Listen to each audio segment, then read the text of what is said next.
Comment? Comment? Mais comment c'est possible? Comment le Barça a pu laisser filer ce match-là, les gars? Oh non! À 10 minutes de la fin, le Barça menait 2-0. Le Barça avait plutôt bien maîtrisé son match. Le Barça était tranquille et il y a eu quelques erreurs. Notamment d'Hansi Flick. Vous savez que, bon, je lui tombe pas dessus, même après ses erreurs, je vais pas lui tomber dessus. C'est tellement extraordinaire et largement hors norme ce qu'il fait sur ce début de saison que je vais pas lui tomber dessus. Mais tu sors Pedri, alors qu'Olmo est fatigué, fait pas un énorme match, que Casado a déjà un carton. Voilà, t'as un De Jong qui est un peu dans le profil de Casado, tu peux sortir Casado. Gavi, encore que tu le sortes, première titularisation depuis son retour de blessure, je comprends.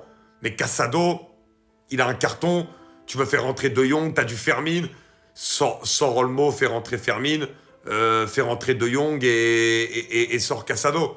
Il le fait pas et derrière, Casado prend rouge à la 80e et le Barça coup sur coup 2 fois se fait piéger avec une énorme erreur de Jules Koundé. Ça aussi, je veux pas lui tomber dessus parce qu'il est tellement énorme depuis le début de saison que c'est compliqué de lui tomber dessus pour ça. Mais malheureusement, ça plombe l'équipe à ce moment-là. Et c'est dommage parce que là, c'est vraiment 2 points de perdus qui font mal. Koundé, vaurien. Koundé, sanguinaire, meurtrier, délinquant, vaurien. Vaurien. Tu es le joueur le plus nul au monde. Tu es le joueur le plus... Ça dit que tu es le joueur que le Barça... Ça dit que tu es le joueur le plus nul.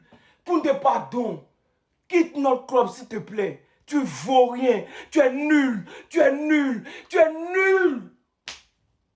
Un match, on met notre cœur dessus. Voilà ce que vous venez faire. On perd 2 points. 2 points. Comment on peut avoir des joueurs aussi méchants dans une équipe? C'est vrai que Koundé a mal joué, Koundé vaurien. Mais aussi ces truands, ces vauriens, ces meurtriers, ces brigands là. Ils n'ont rien fait. Ils se sont dormis sur le terrain. Voilà Marc Casado qui vient prendre rouge. Aujourd'hui, vous êtes des meurtriers, vous êtes des sanguinaires, vous êtes des vauriens. Le mardi, on va jouer contre Brest. Voilà ce que vous venez nous faire. Voilà ce que vous venez nous faire. Bande de nuls. Il n'a pas eu carton jaune sur cette action. Avant de se focaliser sur ce spécimen, parlons déjà du carton jaune qu'il n'a pas eu. Parce que lui et Ferran Torres, je vais clairement ouvrir une émission que pour eux deux spécialement. Alors les Barcelonais, je veux bien vous défendre, mais entre vous et moi, là, il y avait pénalty. Le gars, il le touche carrément. Même quand on voit la tête du coupable, on sent qu'il se reproche quelque chose. Mais même sur cette action-là, les amis, pour moi, il y a pénalty parce que Gérard Martin le bouscule. C'est vrai que Yago Aspas avait un peu abusé sur sa manière de tomber, mais au bout d'un moment, là, il y avait pénalty. Maintenant, focalisons-nous sur Gérard Martin. Lui, là, son cas est très intéressant. Je savais depuis le début qu'il avait le même marabout que Ferran Torres, mais lui, pour lui, là, son level est un peu au-dessus. Franchement, il est trop nul. Bizarrement, il est souvent titulaire. C'est là tu vois la puissance de leur sacrifice. Je me suis toujours demandé ce qu'il montre à Hansi Flick à l'entraînement pour qu'il soit titulaire de temps en temps. Parce qu'au banc, les amis, il y a Hector Ford. Aujourd'hui, il a fallu qu'il soit en danger d'expulsion pour que Hector Ford rentre sur le terrain. Si vous avez bien remarqué, à chaque fois que lui il est titulaire, on parle même plus de piège du hors-jeu. Est-ce qu'aujourd'hui vous avez entendu ça? Non. À chaque fois qu'il est dans l'effectif, déjà de 1, il est nul, ça on le sait tous. Et de 2, le pire, le gars il nique toujours l'alignement défensif. La preuve, même ici, il nique la composition. Regardez, tout le monde a le même maillot, même couleur de maillot. Il n'y a que pour lui qui est foncé. Tellement il est cancre le poteau, même sa couleur a changé sur la composition. Regardez, tout le monde a la même couleur sauf lui. Dans tout ça, vous allez voir dans les prochains matchs, il sera encore titulaire devant Hector Ford. Je me demande même parfois ce qu'il a en plus des autres, franchement. Mais laissez-lui du temps, laissez-lui du temps. Il y a qu'un Madrilène pour dire ça à un Barcelonais, laissez-lui du temps. Assad nous coûtait un penalty. Plus je revois la vidéo, plus je me dis qu'il y avait penalty tellement il le poussait avec son avant-bras. Et là encore une fois, heureusement que l'arbitrage en Liga c'est des incompétents.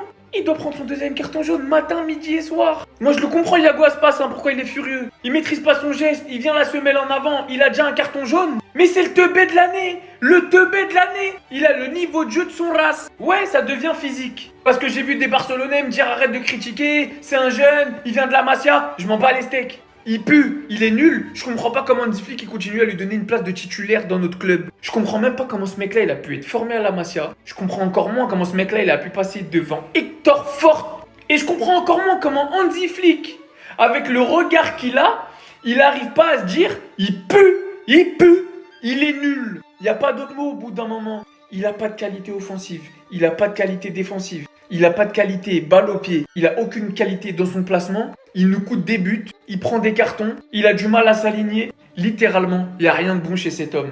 Donc je le répète encore une fois, aujourd'hui, on peut remercier le fameux arbitrage en Liga. L'arbitrage bien pourri, cet arbitre de Sotogrado qui est éclaté au sol, et ben on doit le remercier. Parce que c'est peut-être grâce à lui si on mène au score, si on n'est pas encore à 10 à la mi-temps. Lâchez vos agendas sur Ferran, lâchez vos agendas sur Fati, lâchez tous vos agendas. Il y en a un seul qu'il faut avoir, c'est sur lui. Qu'est-ce qui vient de se passer encore ce soir avec le FC Barcelone de Hansi Flick? Non, comment? Mais comment? Comment se fait-il qu'à la 82e minute, vous faites égaliser 2 buts en 2 minutes avec le carton rouge de Casado? L'erreur énorme de Koundé. Mais comment? Comment ça peut passer? Gérard Martin, non, le gars là, on doit le vendre. Même on doit lui donner cadeau. Il ne vaut rien. Il est nul, très nul, les gars. Comment vous avez vu le match de ce soir? N'hésitez pas à commenter.